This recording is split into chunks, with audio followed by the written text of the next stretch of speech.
que este video puede ser clave para que muchas familias tomen la decisión de invertir, hacer visas o no en Estados Unidos, porque hay muchos mitos sobre los impuestos, que mucha gente, bueno, cada quien platica como le va en la feria, así se dice en México.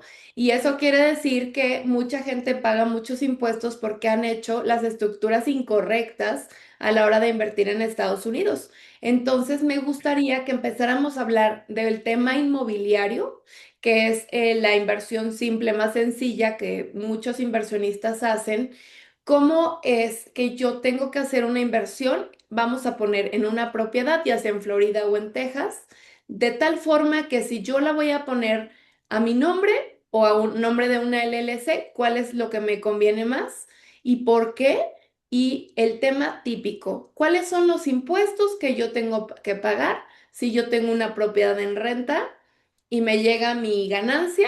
¿Cuál es el porcentaje? ¿Cómo son las estrategias? Platícanos un poquito más de esta estructura. Claro. Bueno, son muchos puntos en una sola pregunta, ¿no? Pero voy a tratar de ser lo más sencillo.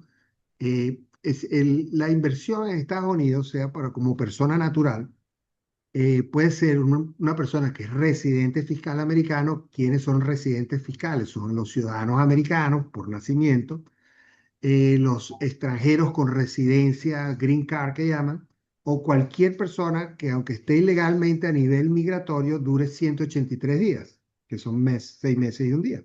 Eso pasa en todos los países. La residencia fiscal que se usa para poder determinar cómo vas a declarar los impuestos como individuo se determina por su presencia sustancial de número de días en el país.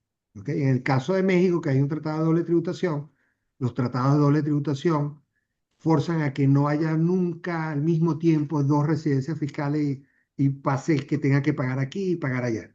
¿Ok? Claro. Entonces, es una de las ventajas del tratado de doble tributación de impuestos que tiene México, que lo tiene México, Canadá, Venezuela, Chile, que lo acaba de agarrar, y tres islas por ahí de los 36 países. O sea, México está entre uno de los países con esa gran facilidad para intercambiar inversionistas mexicanos en Estados Unidos y inversionistas de Estados Unidos en México. Entonces, cuando una persona mexicana viene o cualquier extranjero viene a comprar un real estate, ¿ok? El peor error que puede cometer es comprarlo a nombre personal. ¿Por qué? Hay muchos tipos de impuestos. Hay impuestos a los ingresos activos, que es lo que tú haces, compras, vendes, tú haces tu salario o asesoría. Eso es un ingreso activo y eso tiene un porcentaje de impuestos. Si tienes impuestos, ingresos pasivos, como la renta, el alquiler, ¿Qué es lo o que la mayoría tiene? O sea, ok, mi depa eso que lo rento. tiene una tasa de impuestos. Y también está el que es donde están las personas ricas, que son los de portafolio, donde están las acciones, que son los que menos pagan. Entonces, por ejemplo, un accionista en Tesla americano, los dividendos paga 20% y un empleado en McDonald's está en un tax bracket del 10 al 37. Entonces, pero existe un impuesto muy, muy importante que están expuestos los extranjeros y los locales, que es cuando una persona fallece. En Estados Unidos, el estate tax o el impuesto al patrimonio no es como en muchos de nuestros países que el impuesto lo paga el heredero, lo paga en este caso el estatus del fallecido por 9 meses. O sea, dicen que aquí paga impuestos hasta el muerto, y es verdad, porque la persona fallece y tenemos 9 meses para hacer su declaración de impuestos de lo que se ganó en ese año para ver cuál fue su ingreso sobre los ingresos activos, portafolio, y cuál es su patrimonio. ¿Qué se considera patrimonio? Todo lo que es real estate, que es tangible, acciones en una LLC, que es un interés intangible, acciones en la bolsa, oro, carros, aviones. Lo único que no se considera patrimonio para un extranjero para calcular el impuesto al fallecido es una cuenta en efectivo a nombre personal. O sea, si aquí un mexicano tiene $1 millón en la cuenta o $100,000, pero tiene tres casas de 1 millón a su nombre, sí hay que calcular el impuesto sobre los $3 millones que vale tres casas a uno, pero no entra a la cuenta personal. Eso es solo el extranjero. Si fuese un residente fiscal, sí entra todo. ¿Ok? Pero eso es cuando se muere. y Sí, tiene que pagar impuestos aunque sea extranjero. Es un mexicano que no más tiene una todo propiedad. lo que tenga in situs en Estados Unidos de tangible o intangible, menos las cuentas personales de un extranjero. Ok, ya. Entonces, ¿qué pasa? Vienen personas, compran, tienen años de esfuerzo, vienen, compran un apartamento, $1 millón, y bueno, lo más seguro que tenemos en este mundo es la muerte y los impuestos, como dicen. Entonces, fallece la persona, eso entra en un proceso de sucesión que aquí se llama probate en Estados Unidos, y cada estado lo maneja distinto. Pongamos Florida, puede durar hasta 2 años un proceso de sucesión para que el albacea o el beneficiario, la esposa o los hijos quieran poner la casa a su nombre y poderla vender. El juez de probate o de sucesión le va a decir: usted ya le pagó el impuesto al gobierno federal del state tax, que es el 40% sobre el patrimonio. Entonces viene una persona, compra un apartamento de $1 millón con todo su esfuerzo y lo compra a nivel personal. El señor Juan compró su apartamento. Fallece el señor Juan. Los extranjeros, los primeros 60.000 están exentos del 40%, pero los otros 940.000 están expuestos a un 40%. Entonces, hay que pagar ese 40% al gobierno federal para que te dé un certificado de libre gravamen para que pueda poner el apartamento al nombre del heredero. Entonces, recibimos muchísimos clientes que tienen 5 apartamentos de $1,500,000, son $10 millones, están expuestos a $4 millones de impuesto patrimonial. El local también, pero la excepción son 15 millones. O sea, yo como ciudadano o residente, cuando una persona tiene su residencia, los primeros 15 millones no pagan 40%, pero lo que sea después de 15 millones paga 40%. Entonces hay que estructurar cómo va a invertir el extranjero y el local. Entonces, para Claro. mí, los clientes extranjeros son más rápidos, high network income, porque su excepción es muy baja y tengo que proteger gente de 1.500.000, de 3 millones. En cambio, aquí, para yo conseguir un cliente, tiene que tener más de 15 millones en activos.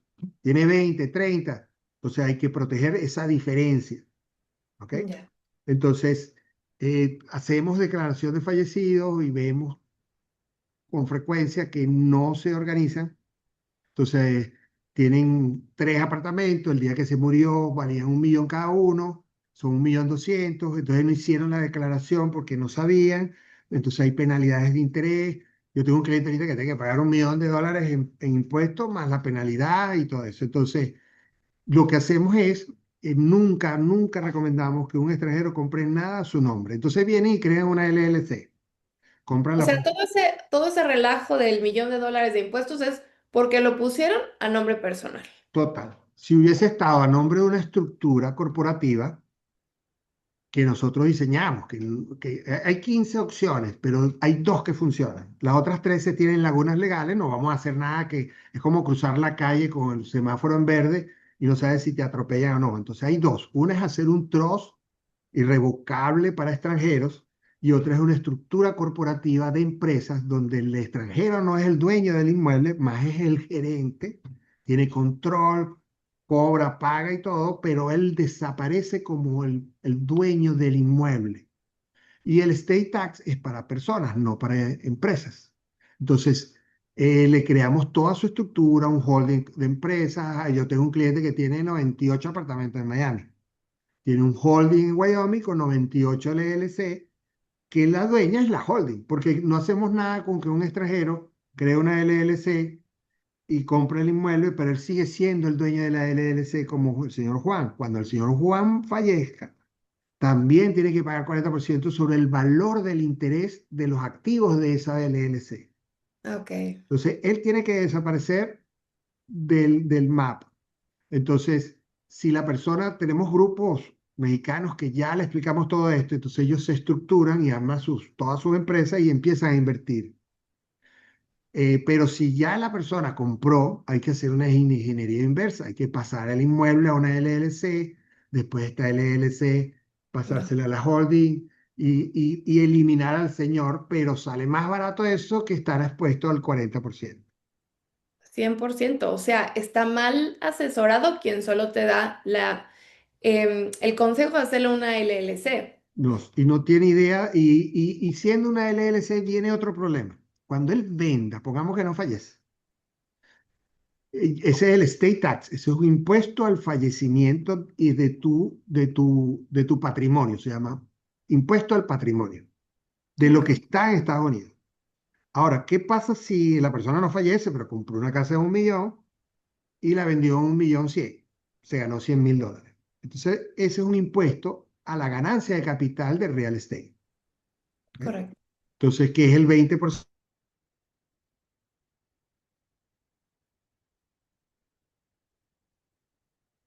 capital gain de ganancia de capital en real estate? Porque sí, ajá, Perdón, existe, lo pausamos tantito porque se detuvo un poquito la... ok, Ok. tú me dices, sigo, ¿verdad? De todas maneras, Sí. ok, cuando la persona, aquí hay dos tipos de ganancias de capital. Ganancias de real estate, yo compré una casa, me costó 1 millón, le hice una cocina en 100.000, le hice modificaciones que las mejoré, modificaciones que duran más de un año, eso se capitaliza. Y el día que la venda, yo tengo un costo mayor. Me costó uno y le gasté 200, mi costo es 1.200.000. ¿Cuánto la vendiste? Ah, la vendí en 1.300.000, menos 1.200.000, me gané 100. Eso hay que declararlo porque el día de la venta, el sistema de impuestos en Estados Unidos, el IRS tiene mucha información porque el que en la casa de título le va a decir al IRS, el señor vendió en 1.300.000. Entonces, el IRS necesita saber cuál es tu costo para que tú le pagues el capital gain si ganaste. Puede ser que hayas perdido. Puede ser que lo compraste en 1 millón y lo vendiste en 800. Entonces es una pérdida. Y esa pérdida también hay que declararla para usarla a futuro con otras ganancias posibles. Entonces, cuando es extranjero, el dueño o el dueño de la LLC es un extranjero, el día de la venta, la casa de título debe decir, ¿quién es el transfer? ¿Quién es el que transfiere? ¿Un extranjero? Sí. No es un extranjero, porque una LLC sí, pero ¿quién es el accionista de la LLC? Un extranjero. Le van a retener un impuesto por adelantado de 15%, que Ok. se llama FIRP, que es un impuesto para los extranjeros que tienen activos en acciones o en activos de real estate. Como no sé si declarar, el gobierno dice, el comprador a través de la casa de títulos tiene que retener el 15% de la venta facial. O sea, yo vendí 1 millón, me van a retener 150.000 y a lo mejor yo compré 1.200.000 y perdí, no tenía que pagar impuestos, pero me están quitando $150.000 de impuestos. Eso pasa muchísimo. Eso se llama una retención de FIRPA. Como no es una persona residente fiscal, cuando es extranjero le quitan 15% de la venta facial, no de su costo. Ok. Entonces, si, un ejemplo, el caso de 1 millón, me costó 1 millón, la vendí en 1.100.000, me gané 100, tengo que pagar 23.000. Pero el día que la venda en 1.100.000, me van a quitar $180.000, no 23.000. Entonces, tengo que hacer una declaración como extranjero, decirle eran 23, devuélveme la diferencia.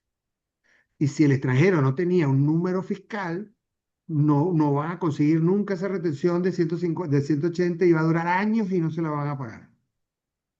Ok. Entonces, al nosotros estructurar la persona con estructuras corporativas, se elimina el estate tax y se elimina el FIRPE tax. Porque el día que venda, que es la holding, es una corporación sea americana, residente, no importa que hayan accionistas extranjeros. Entonces, ¿hay que poner las empresas, las propiedades a nombre de una LLC? Sí. Si está en Florida, una LLC para evitar cuestiones legales, pero el dueño es la holding y la holding es una corporación C. Entonces, quien vende una corporación C no le pueden retener el 15% por ley y los dueños de esa holding son empresas, personas moral mexicanas, no el señor Juan. Ok. ¿Ok? Y entonces se evita el state tax. Esa estructura nos permite evitar dos impuestos al que está expuesto un extranjero muy rápido y por falta de información lo vemos todos los meses con ese problema. Sorpresa, oye, yo no sabía que me iban a quitar 150.000 del millón que iba a vender. Yo nunca me gané 150, más bien perdí Ujú, porque me claro. costó 1.300.000 y la vendí en uno. Entonces, pero el gobierno no sabe si ganaste ni perdiste. Hay una opción de que si el cliente me lo dice con tiempo, yo hago un certificado de FIRTA, le digo a la IRS más o menos cuánto es el cálculo, pero está tardando meses en que me lo den y un comprador no va a tardar meses en cerrar. Entonces, Ya. conclusión, no pueden tener activos los extranjeros a su nombre ni a LLC a su nombre. Ok, y entonces, por ejemplo, que el esposo compra la propiedad, pero también la esposa quiere quedarse con una parte de la propiedad, ¿tú los metes como gerentes a ambos y a los hijos en este caso? Exacto, yo te dije que habían dos soluciones de 15. Una era un trust y la otra la estructura corporativa. El trust es muy bueno, pero es más costoso y no lo puede controlar. El extranjero, después de tantos años, dice, bueno, me esforcé tantos años, hice tanto esfuerzo y no puedo controlar mi propio dinero porque tienes que poner un trustee, que es como un administrador, que no es él. Ok, En cambio, en las compañías, el chief manager es él. Él es el que abre cuentas, él es el que firma por las empresas, cobra y todo, pero él no es el dueño dentro de Estados Unidos de esa estructura. Entonces, sí, la esposa puede tener control si todo llega a un acuerdo. Tengo casos de que la holding, hay tres empresas y cada socio tiene su empresa. Pueden ok. ser tres hermanos. Entonces, tres hermanos tienen tres corporaciones y cada quien garantizó su 33.33%. Entonces, dependiendo del giro de inversión, cómo son los socios, si es familia, si son extraños, todo eso hay que definirlo porque después, si fallece uno o venden, van a tener muchas sorpresas y se le va a diluir la ganancia. Claro. Terminan perdiendo dinero porque dice, bueno, yo compré una casa en 1 millón, pasaron 10 años y la vendí en 1 millón, no sé, 300, y me van a quitar $200.000 de un impuesto y era 60, ahora tengo que recuperar 140 y puede tardar 1 o 2 años.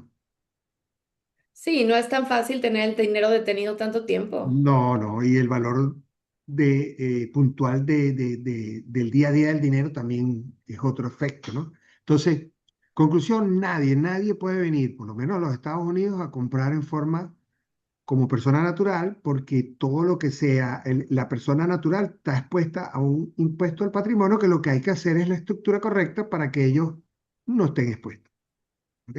Ahorita varios seguramente están infartados porque conozco varios que tienen sus propiedades a nombre personal porque Claro. nadie los supo asesorar y ahorita pues tienen que ir contigo para empezar a hacer esta estructura, A ¿correcto? nosotros nos llegan muchos clientes de EB5 porque tienen su inversión de $800.000. ¿Qué pasa? Esa es la única inversión que no podemos poner a nombre de una empresa porque está una visa a nombre de él en forma inmediata. Entonces lo que hacemos es hacerle un seguro de vida a la persona para que no pierda el 40% de los $800.000. Y el beneficiario sea la esposa, que cuando, si ni Dios lo quiere, él fallece, agarra el seguro y le paga al gobierno el impuesto, pero es preferible pagar 3, $4.000 al año que perder el 40% de 800.000. 100%. Entonces ese cliente tiene inversiones en casa, tienen LLC, invierten en otros proyectos en equity, y cuando vienen a ver, tienen 3, 4 millones expuestos, no solo los 800. Entonces, todos esos clientes cuando uno le explica la ley, cómo funciona, terminan haciendo sin pensar en la estructura. Sí, no, o justo ahorita, después de este tema, vamos a tocar la B5 porque tenemos muchos interesados justamente en mudar, no nada más una parte de su capital, sino en ya ser residentes fiscales americanos. Entonces, Claro. ahorita vamos a tocar ese tema. Antes de terminar en este tema inmobiliario, me gustaría que platicaras un poquito acerca de cuáles son las estrategias para deducir impuestos de manera legal Ujú. a la hora de pagar sobre mis ganancias de las rentas que yo recibo de las propiedades que estoy rentando actualmente. Ok. Fíjate, cuando tú rentas una propiedad siendo extranjero, hay dos formas de hacer. Una que, si no sabes, va a ser muy costosa.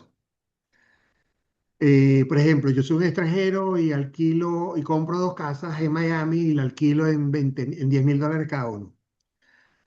El que me alquila, si está informado, o el manager del local, va a querer retenerle un 30% del alquiler al extranjero, porque eso se determina que es un ingreso para el extranjero que se llama FDAP, fijo, determinado, anualizado y periódico. Y es 30% la retención.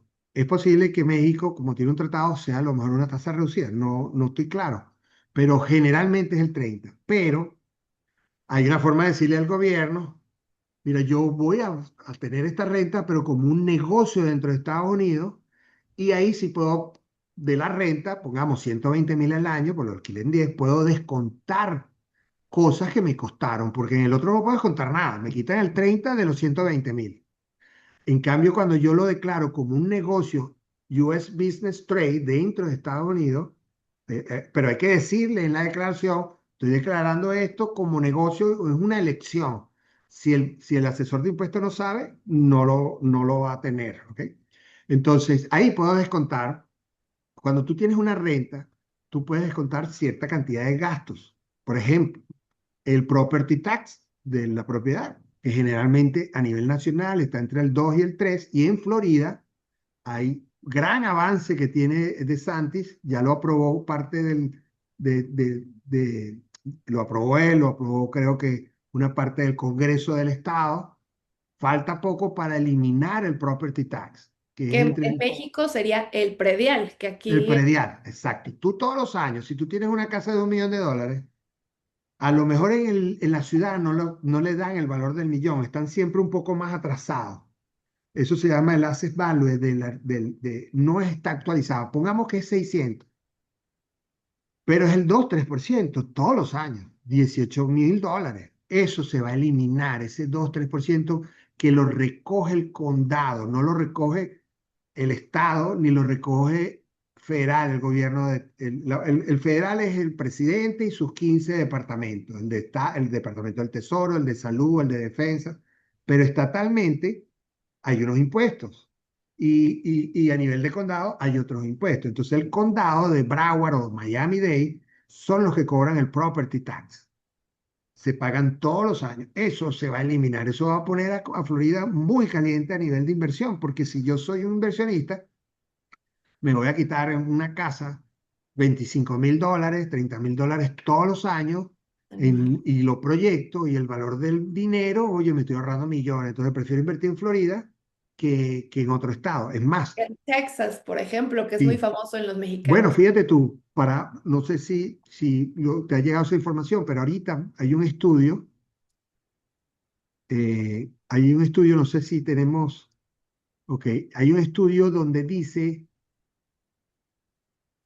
que Florida quedó como el estado mejor para hacer negocios en todo Estados Unidos. El mejor performance financiero está Florida, segundo Texas, y California no aparece en los top 10. Ok. O sea, el estado que mejor rendimiento tuvo financiero para inversionistas a nivel nacional fue Florida. Entonces, es algo que tú sabes que en Estados Unidos todo se maneja con estadísticas y se maneja con números. Todo eso es lo que dicen los números. ¿Ok? Entonces, Florida hoy es el estado mejor para invertir en performance financiero, en real estate, en cualquier cosa que sea comparado con los otros estados. ¿Ok? Entonces, vamos al alquiler, 120.000, ¿verdad? Y esos 120.000 yo le puedo quitar los $26.000 de property tax. Ok. Pongamos que compré la casa a crédito, di un 25% como extranjero, que es casi lo mismo que le piden al local, 20, 25. O sea, de 1 millón con 250.000 consigo un préstamo muy rápido, sin tanta complicación, de 750, porque la garantía es el inmueble. ¿Ok? No importa si es extranjero, si no paga, bueno, se quedaron con el 25 y la casa. Es un negocio para el banco. Entonces, eso va a pagar intereses y es deducible los intereses, no es deducible el préstamo, es deducible el interés. Entonces, sobre esos 750 a lo mejor tengo $50.000 de interés. Entonces, 120 menos 20 y pico de property tax, menos el interés del mortgage, menos el seguro de la propiedad, menos el management de la empresa que fue y arregló el toile que se dañó, y porque el inversionista está en México, no va a ir a cambiar un Sí, problema, no. pero lo va a llamar, y entonces él contrató una empresa que le da el mantenimiento. Entonces, todo eso. te va a dar un gasto que tienes que tomar, quieras o no quieras, que se llama la depreciación.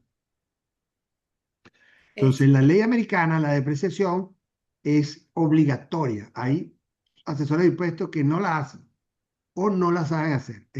No todos hacen bien la depreciación, tanto es así que la IRS no guarda la depreciación, porque si se pone a auditar la depreciación, auditaría a todo el mundo. Entonces, ¿cómo se calcula la depreciación? Para que tengan una idea, si es una casa residencial, yo tengo que valorar la casa en 1 millón, le quito la tierra, porque la tierra nunca se deprecia, que generalmente es el 25%, y entonces 750.000 lo divido entre 21 27.5 días y me va a dar $35.000 de depreciación. Entonces son 25 de los impuestos de propiedad, 50 de los intereses del mortgage y la depreciación. Porque si yo no la agarro, es tu problema, porque el gobierno te la va a recapturar cuando vendas. Es un gasto obligatorio. claro. Entonces a la final, de los 120.000, a lo mejor me gané 10.000. Y sobre eso se paga, dependiendo del tax bracket o que tenga el cliente, como lo tiene en México, que es creo que hasta el 35 y es progresivo, aquí también es del 10 al 37. La renta paga como ingreso ordinario 10 al 37. Pero Ok. después todos estos gastos. Pero existe una técnica que se llama depreciación, un estudio de segregación de costos. Yo lo hago con un cliente. Él tiene un warehouse de 2 millones, puede depreciar 1.750.000 menos la tierra, ¿verdad? Y en Ujú. vez de dividir 1.750.000 en 39 años, porque cuando es negocio es 39 y cuando es casa es 27%. Entonces, yo puedo hacer una técnica de depreciación acelerada donde el primer año puedo llegar hasta casi el 40-50% y no hago 30.000, sino voy a depreciar 800.000 el primer año y me va a dar una pérdida masiva Arriba. de Claro. papel. Entonces, esa pérdida pasiva, porque es un ingreso pasivo, solo la puedes aplicar para otra renta, excepto que yo agrupe a todos los negocios y le diga a la ley, porque hay una sección 469, que es o él se lo autorrentó o es un grupo de real estate investment. Entonces yo puedo agarrar la pérdida pasiva de $1 millón contra el ingreso activo de comprar y vender casas y hacer flipping. Eso lo hace Trump, por ejemplo. Trump tiene un negocio de real estate, ¿verdad? Entonces va y compra un edificio de $100 millones dando 5, pero puede depreciar el 75%, la mitad. Entonces deprecia 40 millones, es una pérdida de papel, porque no es una pérdida porque el negocio es malo, sino es una depreciación acelerada, y la usa contra el ingreso de la venta de condominio. Entonces el hombre va a pagar cero. Es una locura. Es una locura. Yo tengo un cliente que gana $900.000, le hicimos eso y le devolvieron $15.000. No pagó 300 y pico mil dólares de impuestos, pero es 100% legal porque es una estrategia fiscal que está en la ley la hacen los congresistas, y los congresistas es una ley de ricos hecha para ricos. Entonces, este es un sistema fiscal que si lo sabemos usar, no hay un sistema fiscal en el mundo que me permita hacer tantas cosas para no pagar impuestos legalmente. Entonces No, y aquí aparte la depreciación no te afecta en el costo de venta de la propiedad, que eso es lo más importante. Todo es en papel. todo es en papel. Eso es para no pagar impuestos por los próximos. Entonces, ¿qué pasa? Viene un cliente de México y me dice, quiero invertir, comprar, hacer casa, hacer flipping. Entonces le digo, bueno, cómprate un multifamily de 5 millones, da 1 millón, debes 4, pero podemos depreciar 4, 2 millones de pérdida el primer año. Entonces, todo lo que te ganes vendiendo casas, que es un ingreso activo, se puede depreciar con la pérdida pasiva porque ya no es pasiva, pasa a ser una pérdida activa. Y entonces no va a pagar impuestos por varios años. ¿Qué pasa cuando se acaba la depreciación? Bueno, se vende y se compra otro. Y eso es lo que hacen los ricos.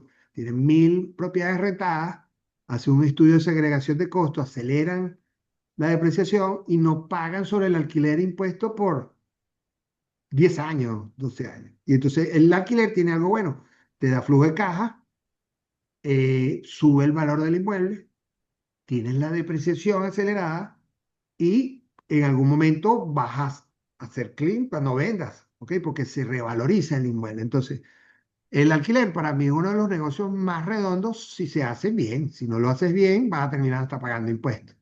No, pues, es una pérdida. Mal Es negocio por mala estrategia. por mala estrategia. Y los ricos se buscan asesores que le van a decir lo correcto.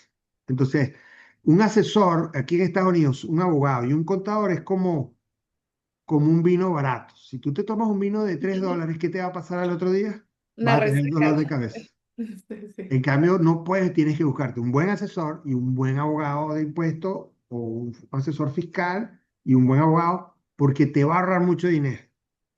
Si no, vas a tener dolores de cabeza. Totalmente, Víctor. Totalmente. Y eso es para el local y más para el extranjero. O sea, el extranjero tiene que, pero yo te puedo comprobar que yo aquí pago mucho menos impuestos que en México. Tengo que declarar todo como es y hay miles de estrategias fiscales que están en la ley para, ahorita Trump hizo una que se llama bonus depreciation. Ahorita con el One Beautiful Bill. Ajá. Es un negocio, puede comprar un avión porque justifica, porque yo tengo oficinas en Nueva York, una en California, y puedo comprar un avión de $50 millones, doy uno, pero puedo depreciar el 100% el primer año. Se llama bonus depreciation. Entonces, ¿qué Wow. hace? Entonces, él dice que fue una ley para todo el mundo, sí, pero beneficia más a los ricos, porque No, yo puedo pero ¿quién puede comprar comprar una. un avión así, no? No Claro, cualquiera. pero bueno, ponte que no compro un avión, pero compro una máquina que por aquí meto la harina y por allá sale el producto. ¿Esa máquina cuánto vale? 2 millones. ¿Te puedo dar $50.000? Sí, te lo voy a financiar 100 años. Ok, pero puedo depreciar el primer año los 2 millones como un gasto Millones, claro. ordinario y necesario, como el alquiler, como la nómina. Entonces, si ese año vendo mucho, deprecio. Ahora, si deprecio y no tengo mucho, guardo la pérdida y la uso para futuro. ¿Se puede Entonces, usar en los siguientes años? sí, es carry forward indefinido, Ok. porque no tienes con qué netear el ingreso, pero el próximo año sí, oye, me gané, pero tengo una pérdida vieja, déjame aplicarla. Entonces, eso no existe en nuestros países, en Latinoamérica y en muchos países del mundo, no existe estas ventajas y muchísimas ventajas que yo te puedo, que lo hacemos dependiendo de cómo es el cliente. Pues hay clientes que tienen otros tipos de estructura que no es real estate. Hay trust de todo tipo, o sea, aquí es muy flexible para el empresario. Sí, yo pienso que es el mejor sistema. Yo no lo pensaría dos veces cuando una persona me dice que va a hacer una EB5. Si tengo hijos, los hijos van a pagar universidades más baratas, 5 veces más. Si tengo una edad que es considerable un momento histórico, el Obamacare te cubre aquí el seguro sin persistencia. Yo tengo un cliente que se mudó, se hizo residente y le dio un infarto Dios. y $9,5 millones se lo pagaron y le cambiaron el corazón en un año. ¿Y por qué? Porque aquí la ley dice que no debe existir persistencia en cobertura. Entonces todo depende de tu situación y si tienes una edad, te conviene inclusive venirte. ¿Ok? Ahora, ¿que voy a pagar más impuestos? Bueno, vas a pagar más impuestos si no te asesoras. Claro. Pero legalmente hay muchas herramientas que el gobierno mismo está en la ley. No, no estamos inventando la rueda. Lo importante es asesorarse bien. Y si va a mudarse como EB5, también tiene unas consideraciones antes de hacerlo para evitar sorpresas. Claro, pero para eso te trajimos, Víctor, porque tú nos vas a dar Claro, todos los tips y vas a asesorar a todos nuestros inversionistas, porque estoy segura que muchos están justamente en eso, en el tema o de comprar una propiedad o de decidir tener una residencia permanente, pues para poder tenerles los planes preparados para que lo hagan de manera exitosa y tengan un final feliz, ¿no? Que al final del día es claro. nuestra misión como asesores que logren sus objetivos. Proteger al cliente. Nuestra función es proteger su inversión, proteger que no haya sorpresas y que no se diluya su esfuerzo, porque son años y años que logró para lograr hizo para lograr ese capital y no lo puedan recibir las personas que él quiera y cuando lo reciban lo van a recibir por la mitad. Sí, no, Entonces no tiene sentido. no Hay que tiene sentido. asesorarse y muy bien cada vez en Estados Unidos. No tiene sentido no hacer las cosas como están en la ley porque la ley nos permite y nos ayuda, ¿entiendes? Entonces, O sea, sería tonto no hacerlo de la manera correcta porque nos favorece en todos los sentidos. ¿no? Y que en Estados Unidos no es como en nuestros países que todo es menos predecible. Aquí tú vas a sacar un permiso de construcción y tú ni siquiera conoces los nombres de las personas, porque todo es online. O sea, en nuestros países tienes que conocer a Juan, a Pedro, a lo mejor. Entonces somos más tropicalizados en nuestros países. Aquí no, aquí la ley funciona generalmente para todos. Entonces, ¿por qué no usar la ley? O por lo menos puedo predecir lo que va a pasar. ¿Ok? Más. Exactamente, preparar el camino, preparar el camino. Víctor, muy brevemente me gustaría explicar un poquito acerca del programa 1031 Exchange, que es Ujú. el programa que se ha creado para cuando tú vendes una propiedad, ahorita estamos hablando de las estrategias de compro, tomo plusvalía, de precio y vendo. ¿Qué pasa cuando vendo esa propiedad en tema de impuestos y de qué se trata este programa? Ok, fíjate, la sección 1031, la ley de impuestos se lleva por secciones, hay 10.000 secciones.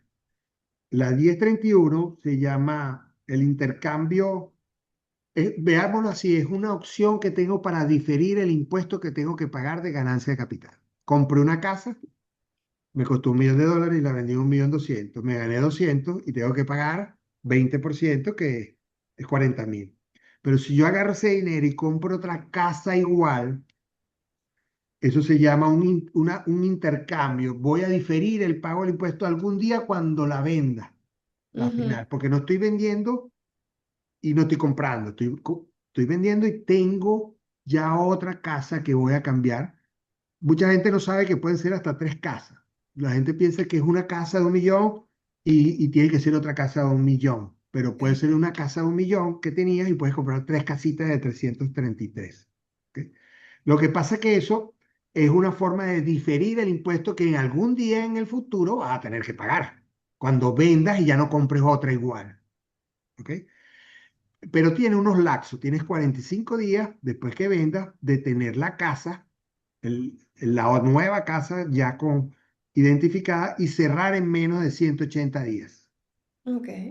Y ese dinero no puedes tenerlo tú, tiene que irse a un trust account de una empresa que da un servicio específico, que ni somos nosotros, son empresas específicas que tienen el dinero y de ahí sale el dinero para comprar la otra. Porque si tú no lo haces así, tienes que pagar los impuestos. Hay un evento taxable. Entonces, hay otras estructuras que son mucho más cómodas, a lo mejor, que es como vender en partes.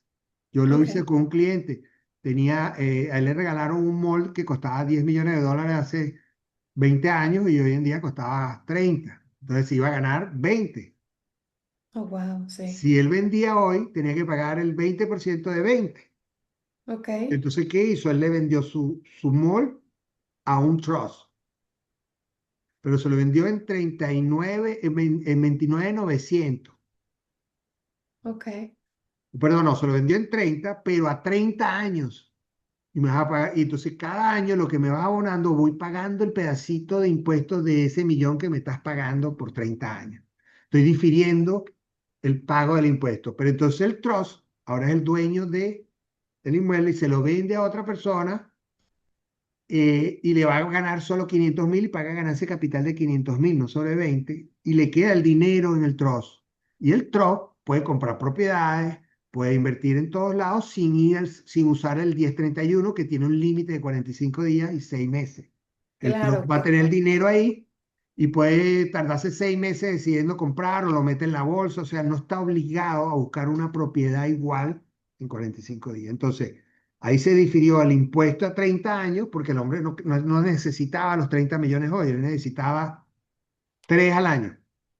Entonces se le dio un financiamiento de 10 años y solo pagaba ese año sobre los 3 que se ganó, porque lo recibió fue ese año, todavía no recibió los otros.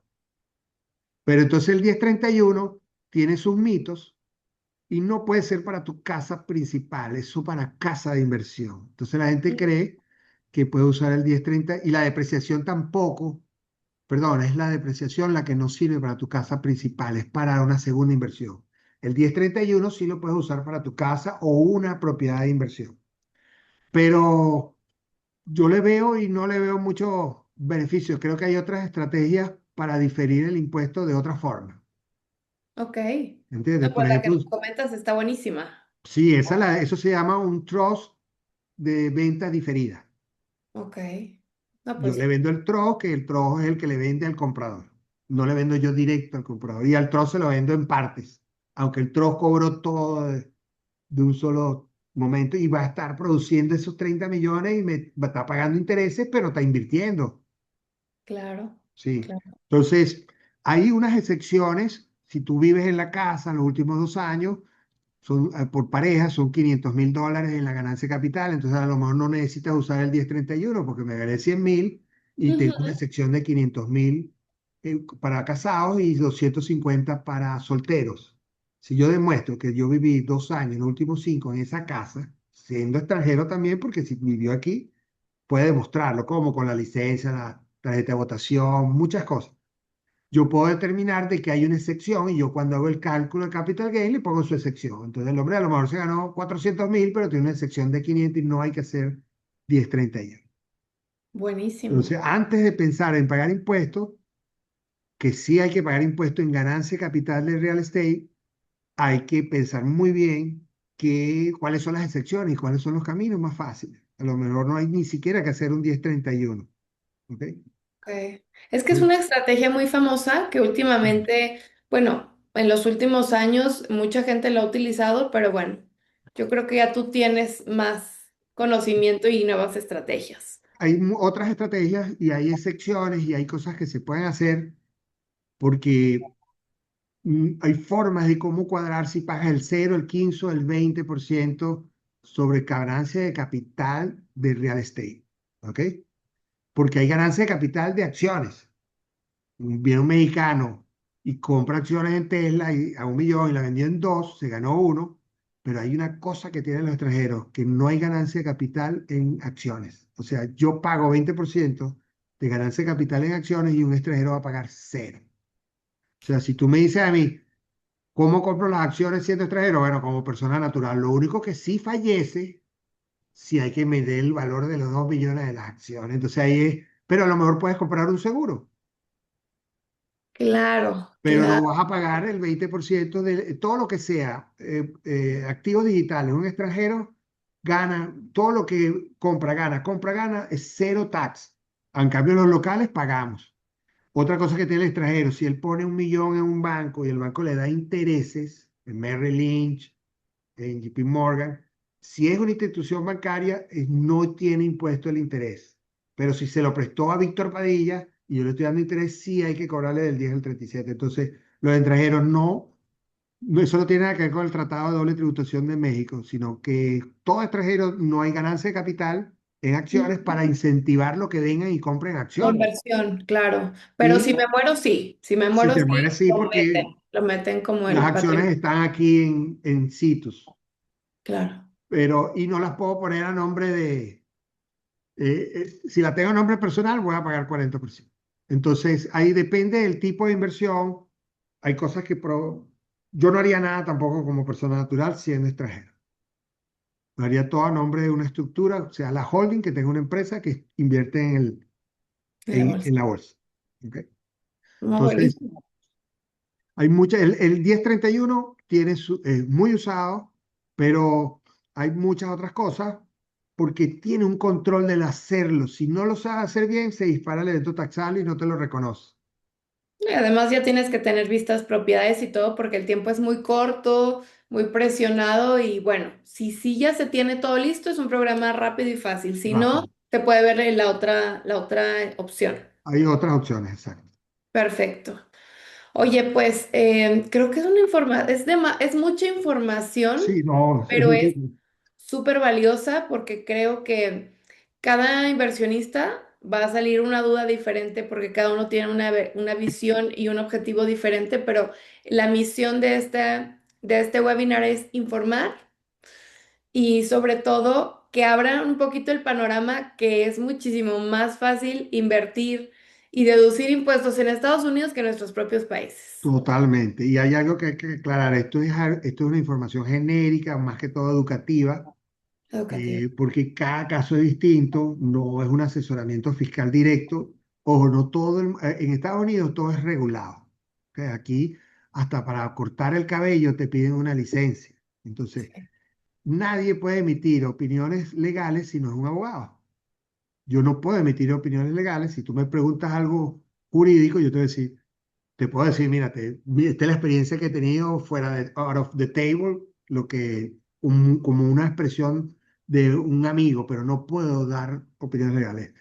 Igual es con las opiniones fiscales. No todo el mundo puede dar opiniones fiscales. Yo te puedo dar una opinión fiscal porque yo tengo una licencia y yo no puedo decir nada que no está en la ley, porque yo estoy regulado por mi licencia, por el Departamento del Tesoro. O sea, mucha gente en Instagram dice cosas y asesoran impuestos y no son nada y no tienen por qué dar asesoramiento. En mi equipo, el que no tenga licencia no puede dar, aunque lo sepa, no puedes decir nada porque es muy delicado. Yo lo que digo es porque yo tengo la licencia que puedo dar mi opinión fiscal, ¿ok? Y es basado en ley. No puedo decir nada que no esté en la ley, ni lo haría, pues. Entonces, definitivamente son muchas cosas, pero hay que asesorarse y buscar las personas que sí pueden dar opiniones legales o fiscales. 100%. Sí. Víctor, antes de que de que pasemos a hablar de la EB5, bueno, más bien vámonos a la EB5, que creo que es la estructura de inversión más importante para poder obtener una residencia permanente. Mucha gente le tiene miedo. Evidentemente, cuando nos dicen residente fiscal, temblamos porque en México son unos impuestos altísimos, no hay manera tan viable de deducirlos. Entonces, ¿qué estrategia conviene como mexicano que quiere ser residente permanente para poder mudarme fiscalmente a Estados Unidos? ¿Qué estrategias o cuáles son los planes comunes? Vamos a hablar plan genérico. Después, para nuestros inversionistas tendremos citas personales con cada familia para que te puedan hablar un poquito más de su patrimonio, pero ¿cuáles son los planes generales que tú aconsejarías a estas familias? Bueno, lo que generalmente se hace cuando una persona quiere venir y pide asesoría fiscal es evaluar su patrimonio en México, ¿verdad? Mm. ¿Cuántos activos tienes, tangibles, intangibles? ¿Tienes acciones en empresas? ¿Vas a recibir liquidaciones de a lo mejor algún retiro? Y hay cosas que hacer antes de convertirte en residente fiscal, que para ser residente fiscal o eres ciudadano americano o tienes la Green Card o vienes y duras 183 días aquí, aunque no tengas estatus migratorio, eres residente fiscal. Y el sistema de impuesto americano se basa en la renta mundial, igualito en México. Ojo, en México, si tú eres mexicano, no mexicano, el que viva en México, Ujú. porque yo no sé, creo que el único sistema que sigue la nacionalidad es el americano. O sea, un ciudadano americano se muda de país y tiene que seguir declarando impuestos en Estados Unidos. En cambio, un mexicano se muda a España, va a pagar en España, pero no tiene que declarar en México. Correcto. Entonces, el que sigue es el ciudadano americano. Donde vaya, él tiene que declarar impuestos.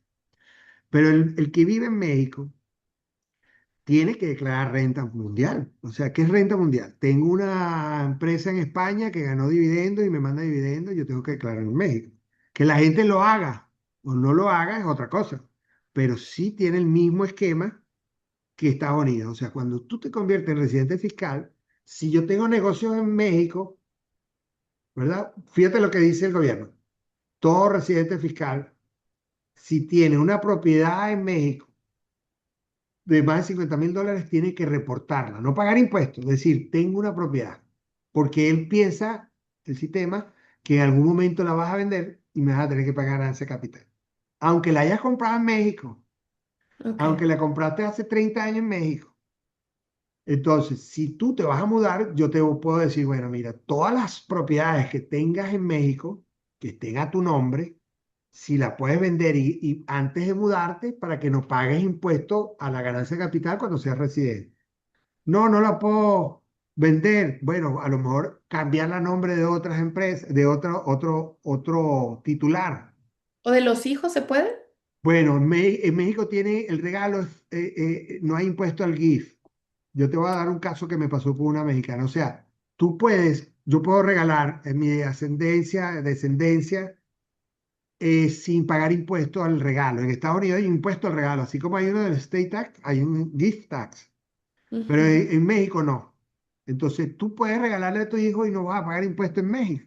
Entonces le pones la casa a nombre de tu hijo y cuando tu hijo venda, pagará en México.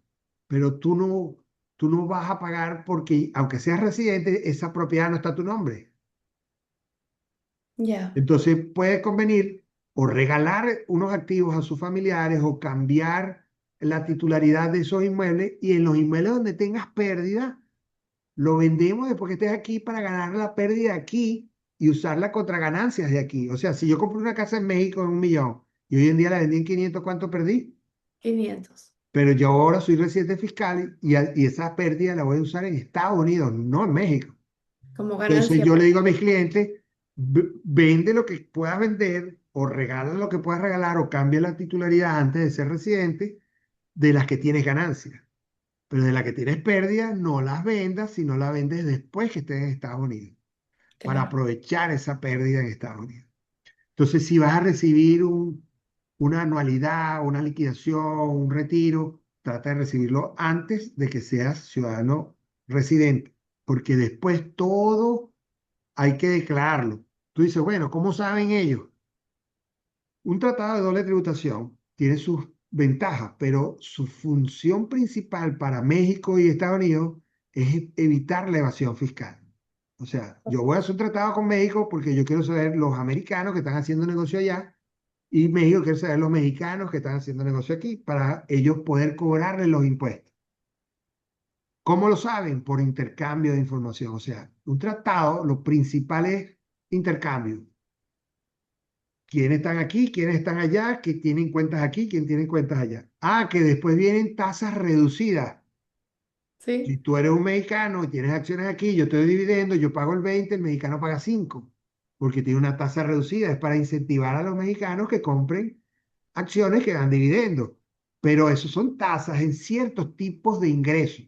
No es la ganancia capital de real estate, no, no cubre la ganancia, cubre dividendos, intereses, royalty, pero no incluye ni el state tax, ni el capital gain de acciones, porque no le cobras a un extranjero, pero sí en real estate, Ujú. no cubre el gift tax.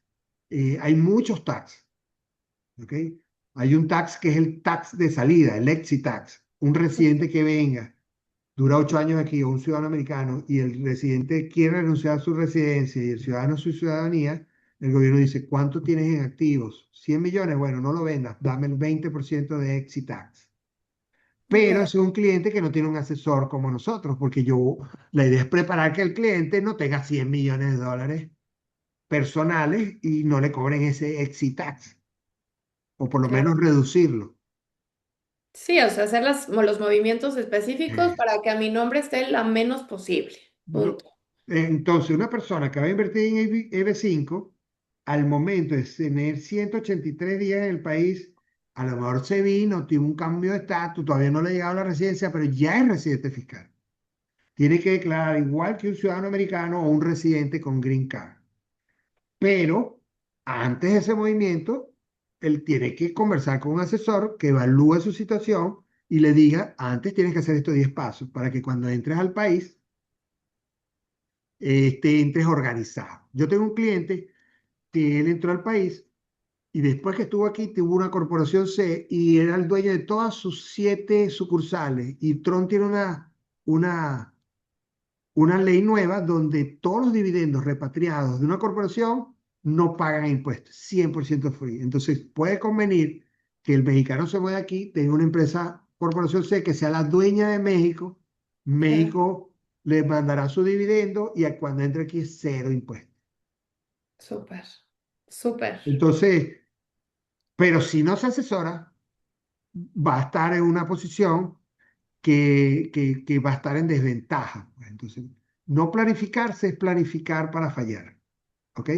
Estás planificando porque a fallar, porque no lo hiciste. Y eso es muy realista en los impuestos y en la parte financiera. Si no te planificas, vamos a pagar más impuestos innecesariamente. Hay que pagar el impuesto justo. Ah, bueno, porque el cliente viene y me dice, quiero pedir un préstamo. Ujú. Ajá, ¿cuánto vendió la empresa? 5. y te ganaste uno. Oye, qué bien, te ganaste 20%. Sí, pero no quiero pagar impuestos. Vamos a depreciar la planta y Sí. vas a pagar cero. Sí, pero quiero pedir un préstamo. Entonces no funciona así, porque si yo soy un banco, yo te voy a prestar $1 y tú tienes que demostrarme que te ganas 1,25 para pagarme el dólar y los intereses. Claro. Entonces, si tú no ganas, no te prestan.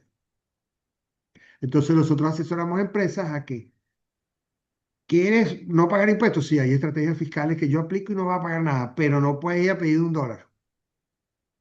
Ah, quiero ir a pedir $1. Bueno, no depreciemos la maquinaria este año, la depreciamos el otro año, o no hacemos esta estrategia fiscal. No inventarse gastos, no inventarse cosas que no son legales. No te estamos hablando de no usar estrategias fiscales que no te pongan a pagar, pero no puedes pedir préstamo. Aquí dice, dime tus impuestos y te diré quién eres. Si tú, en Estados Unidos, todo el mundo necesita impuestos, todo. Por eso es que yo me metí en esta carrera, pues yo dije, wow, todos los clientes que yo veo en la calle para mí son clientes. ¿Por qué? Para comprar un carro, para comprar una casa, para entrar a la universidad, para hacer negocios, pedir préstamos. Es un sistema basado en deuda. ¿Y cómo lo validan? Si ganas dinero. ¿Y cómo lo valido? Con los impuestos. Wow, Entonces, si tú, aquí es mal negocio no pagar impuestos. Ojalá pagues 1 millón de impuestos, significa que estás ganando mucho dinero y te van a prestar mucho dinero. claro, por Entonces, supuesto. el no pagar tiene sus pros y tiene sus contras. Bueno, pero digamos que en lo que se muda a mi capital, en la estrategia de B5 se Ujú. puede hacer este tipo de estrategias y ya viviendo en Estados Unidos, ya pagar impuestos para hacerme acreedor a créditos y demás. Claro, tengo clientes que se organizan. Bueno, me pasó con una mexicana. La señora tiene un colegio y tenía 40 millones en ACES. Claro. Si ella entra a Estados Unidos con 40 millones en ACES, residente fiscal, y fallece, ¿qué va a pasar? La excepción es hasta 15 millones y quedan 25 millones al 40%. Entonces, la solución era que ella le regalaba 10 millones a un hijo, al otro hijo y 10 al esposo, y cada uno entró con 10 millones. No llegan a los 15 millones de state tax Ya no y tienen no tema. va a haber problema con state tax. Claro. Entonces, una pequeña asesoría le puedas ahorrar 10 millones de dólares. Una locura, una Es una locura. locura, o sea, entonces México tiene sus cosas buenas en la ley que hay que aprovechar, ¿ok? Antes de mudarse. Ahora, si no lo hace, no está planificando y lo más seguro es que va a terminar pagando impuestos porque el gobierno te dice, tienes una casa que vale más de 50, dime cuál es. Tienes acciones en una empresa, dime cuáles acciones y cuál fue la declaración de impuestos de esa empresa. ¿Te dio dividendo? ¿No te dio? Tienes una cuenta, ahorita está pasando mucho que la gente tiene una cuenta en dólares afuera, pero, o varias cuentas, que en algún momento del año llegan a tener más de 10.000 un dólar, tienes que decir, tengo una cuenta en España con 50.000 euros, que esté a tu nombre o no a tu nombre. Puede ser que tú firmas en la cuenta de tu papá y tu mamá, eso se llama control sustancial de la cuenta. Ok. Si tienes control sustancial o aparece en la cuenta, tú tienes que decir, tenga eso, si no la multa son $10.000 por año. Dios mío. Entonces hay gente que tiene 5 años y nunca lo dije, entonces hay que decirlo, no lo dije, le llega la multa y se piden los perdones, pero es preferible decir, me equivoqué, no sabía, no fue con intención, nadie me lo dijo, y ponerme al día a no reportar la cuenta. Sí, Mm. hacerse loco y a ver qué pasa. Es que fíjate que la cultura mexicana es de, pues, a ver si me gusta Estados Unidos y ya hago mi estrategia. O si no me doy, no se dan cuenta, abro una cuenta a nombre de mi hija, ¿no? Y no, no es la manera correcta de hacerlo porque nos puede traer repercusiones en el futuro. Y te voy a decir algo, ahorita Estados Unidos la gente se ha dado cuenta el control del poderío militar que tiene. De los 7 trillones de dólares del presupuesto que necesita Trump, 5,6 lo saca de los impuestos. Y lo otro no lo tiene, por eso es que hay un déficit fiscal. Lo pide prestado y tiene que pagar 1 trillón de los 7 en intereses y 1 trillón en militar. ¿Por qué? Que si tú eres Trump, tú vas a cuidar ese 5,6 trillones en impuestos. O sea, esta gente se la sabe todas, el sistema se la sabe todas, sabe todos los tipos de caminos que no son los correctos. No es, no es un sistema para ponerse a inventar, es un sistema para aprovechar las ventajas del sistema, pero todo tiene que ser correcto, ¿entiendes? Todo tiene que ser, los números son los números, te ganaste esto, ahora hay forma de no pagar impuestos porque el gobierno me da esas opciones, vamos a usarlas, pero aquí no se puede hacer como mucha gente hace en otros países y es peligrosísimo hacerlo aquí porque esta gente, el IRS es el único que te puede quitar tu casa principal, imagínate, sin ir a un tribunal. Aquí Ujú. un ciudadano americano que no pague más de $62,000 en deuda y no busque pagarla, le quitan el pasaporte. Entonces, eso no le pasa a mis clientes, porque yo no dejo que mis clientes lleguen ahí. No. Todos nuestros clientes de defensa fiscal son clientes que no son de nosotros. De hecho, nosotros tenemos una non-profit caritativa, deducible de impuesto al que nos dona, porque Ujú. somos una non-profit federal del IRS para ayudar a los latinos en Florida. Somos una de la única clínica de las 145 que hay en Estados Unidos de latinos. Ok. Todos son, son legal services, universidades, facultades de derecho y nosotros nos acaban de nombrar ahorita una clínica federal del IRS para ayudar a las personas que no pueden defenderse, no me pagan no nos pagan nada, pero el gobierno nos da dinero para pagar los gastos. Entonces, yo por muchos años defendí gente que no podía pagarme, entonces lo hacía pro bono, no le cobraba. Una viejita que debe $40,000, el otro no puede, el otro... Entonces dije, bueno, vamos a hacer una non-profit y que la Ujú. non-profit sea federal y capte fondos para pagar los gastos. Entonces Buenísimo. ayudamos gente que tiene problemas de defensa fiscal, pero no nos pagan nada, porque somos una clínica federal del mismo gobierno, o sea, estamos ayudando al gobierno a resolverles problemas a ellos. Entonces, mis clientes, yo no puedo dejar que ellos lleguen ahí, porque ya yo sé que si no lo hace así va a llegar allá. ¿Entiendes? Ahora, eso nos da una visión más a a largo performance de qué es lo que debe hacer mi cliente. Y no, no solamente es una declaración de impuestos, no es hacerte una LLC, es hacerte una solución de valor donde estás protegido y no cometas el error que cometieron 13 millones de personas. Y es muy fácil caer en los errores, ¿entiendes? Pero esta gente se la sabe toda cuando tú no estás informado. Y quieren ligarlo con migración ahora. Ellos quieren, Aparte. Sí. si ellos quieren, porque el IRS, tú ponías el Social Security de la persona y ahora tenemos que validar que tenga un permiso de trabajo válido. Eso no Mm. existía hace el año pasado. Y ellos lo quieren automatizar. ¿Cómo lo chequean? Ligándolo con migración. Pero entonces van a ligar eso para otras cosas, posiblemente. Chequear el extranjero de México que tiene una deuda aquí que no le pagó al impuesto y no lo declaró. Entonces no puede inventar ahorita el extranjero nada sino irse por el carril.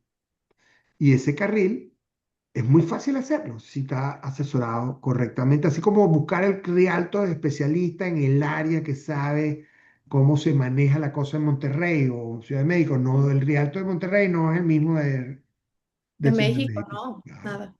Tienes que buscar el especialista correcto. El cliente tiene que dedicarse realmente a producir, es lo que yo le digo.